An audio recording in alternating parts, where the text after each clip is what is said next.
At the beginning, when I took my office, I said a sentence that was very, very much noticed. Europe has to learn to use the language of power. And it was important because the power was not in the European Union DNA. We made peace among us, and we believe that the rest of the world also was a peaceful place.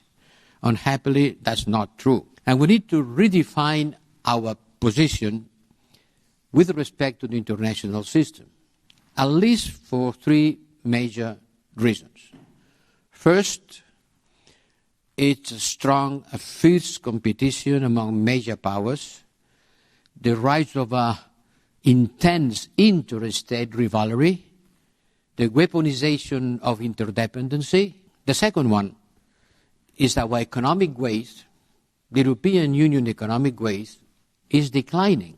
This is going to be the century of Southeast Asia, and China in particular. And the third one is that the security landscape has dramatically changed, in particular in our geography. The war against Ukraine is at some kilometers of the European Union. So we answered it with strong unity on supporting Ukraine. I think that we, Europeans and the US, have to continue strongly on this line, because it's our security and it's the peace and stability in the world which is at stake. And then after, another front line was opened, Gaza.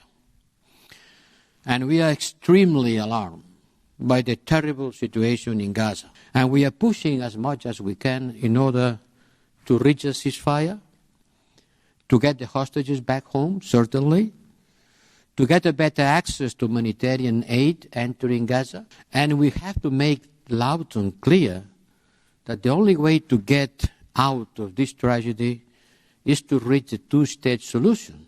Looking ahead, I think the Europeans have to increase our strategic responsibility. We have to spend more in our defense and to better allocate our common resources. Easy to say, difficult to implement. And I am working on building a pillar within NATO, because there is not alternative for the territorial defense of Europe but NATO. And then we have to mobilize our resources in order to prevent Europe to lose competitivity vis-à-vis the US also, not only about China. And in some cases, it's clear that we are strong allies, but we are not aligned, in particular to China. We don't talk enough about China. And we have a systemic problem with China, as you have. We say China is a rival, is a partner, and it's a competitor. The three things at the same time. We cannot become the adjustment variable of the Chinese economy, which is confronted with internal imbalances and the potential loss of the American market. If the Chinese lost the American market, they will direct to Europe their excess of capacity.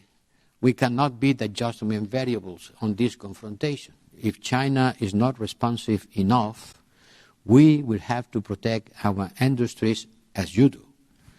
But the important message here in Stanford is that we have to try to do it in a coherent and coordinated manner. Yes, we have to learn to speak the language of power. Power is not only military power, but it's also military power.